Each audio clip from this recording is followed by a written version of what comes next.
Caleb Williams has some thoughts about the head coach vacancy in Chicago with the Bears. Obviously, they're trying to right the ship. They believe they have their quarterback of the future with Caleb. Here's what Caleb had to say about the search. An offensive-minded guy, so I can build with him and be with that coach for the next 19, 17, 15 years. And so I can also learn and grow and, things like that from him and what he's seen and what he's gone through with, maybe other QBs or been around. Yeah, there was we missed the first part of that, didn't we? A little bit. He was just simply saying that's the kind of coach he was looking for, an offensive-minded guy. But the thing he said, and I think just played it just a little bit in the beginning because we didn't hear it. Selfishly, right there, I want right there. an offensive-minded guy. That I just think that's mature, and he's saying, a coach, he could be a defensive coordinator, do all kinds, but selfishly, as a quarterback in a franchise that hasn't been able to develop a franchise quarterback since Sid Luckman playing the 40s or whatever it was, right? Like he would want somebody offensive-minded, and I think that makes total sense if you're finally going to try to get a franchise quarterback in Chicago. The best part about it is, selfishly for him, Rob, actually is beneficial for the team because the best version of Caleb Williams is going to be the best thing for the Chicago Bears.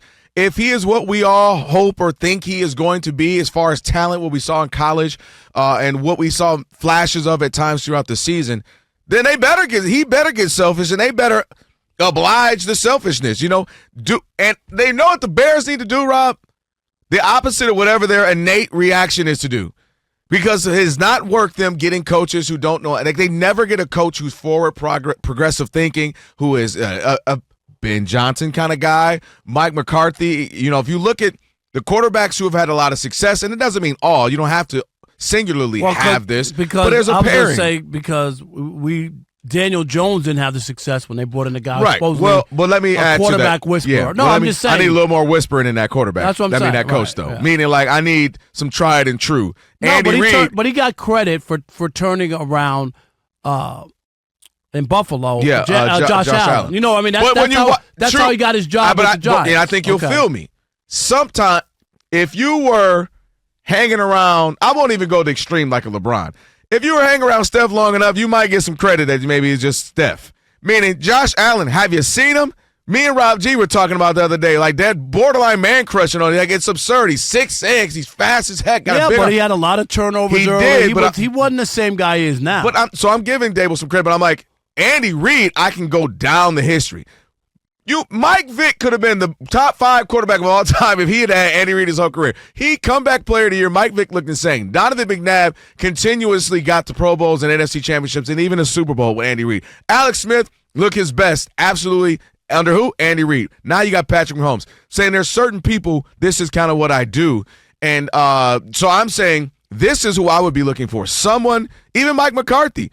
Aaron Rodgers looked great. You can say, oh, that's Aaron Rodgers. What is this easy? Okay, well, he looked good. He goes. We saw the best version of Dak Prescott with Mike McCarthy. So getting that type of guy, whether it's literally Mike McCarthy, who's obviously on this list of 15 candidates they have, you can actually call it 14 he interviewed now. Today. Yeah, you can call it 14 because one is already up. Vrabel's gone. But I'm looking at him. I'm looking at a Ben Johnson if he looks like he's going to leave the Lions. I don't know. I hear mixed reviews with Ben Johnson. I can see that because he's they never. just say that he's not the leader of men. Well, he's really good at what he does, and some people are Josh all that. McDaniels type. We thought Nathaniel Hackett wound up being that. He helped Aaron Rodgers. Let me tell you who never listed eye couple. Got the two Nathaniel Hackett. What's that? He never listed eye couple. Is that right? You sure? You're gonna bring him up because we'll be talking. What's the best burger in town? And you're gonna say it ain't In-N-Out. They couldn't hack it. Like you're gonna get at it, Nathaniel. But I'm just saying, like it was obvious he wasn't the head coach, right? Like out of the box.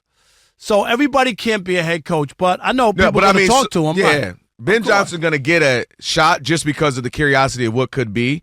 And it's very true. He may just be better as a coordinator, just the way his brain thinks. He's so locked in on offense that you got two other sides of the ball, right? You got special teams, you got defense. There's all kind of stuff. Yeah. That was Brandon Staley. He was a defensive guy, and then he became this crazy, kooky that was head all coach. Bad. Right. No, but I'm just saying, he became this guy, and then they were like, he can't be a head coach. I think Cliff Kingsbury is another example of a guy who people are going to want to see. Like, all right. But I think he's an offensive coordinator, too. But that's what I'm saying. I'm using him as an example of our point of, like, you're just this kind of guy. Maybe head coaching, and he'll get another chance.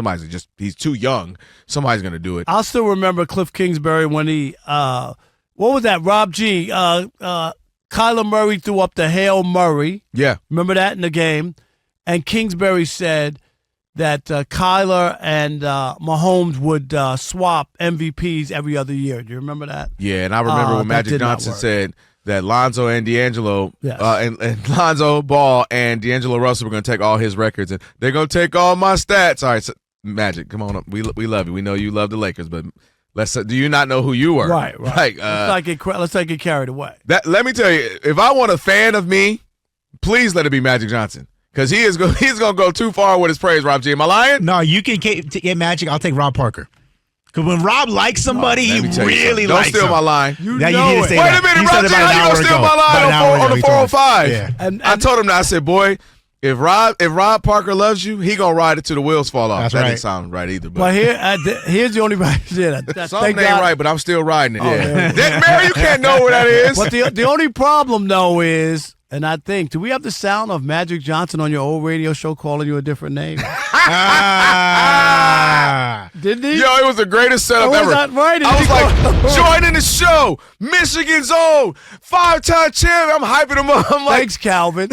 I'm like, and then he goes, I'm like, Magic Johnson, yeah, he has a high. I was like, so tell us about it. He goes, well, first, Calvin. It was the hardest. Oh, he had to hurt you. It was so hard, Calvin. And then so they just obviously, like Alex would do, they just chopped it up, and it became a thing. I left there. I said I'm about to do the odd couple with Rob Parker. Congratulations. # first Calvin. Yep. See, I can't get away from it. That was the one. And when you brought up Magic, I was like, I remember that. Now I don't like him anymore. Never mind. I was going to say Magic's the nicest guy, but now I don't like him anymore.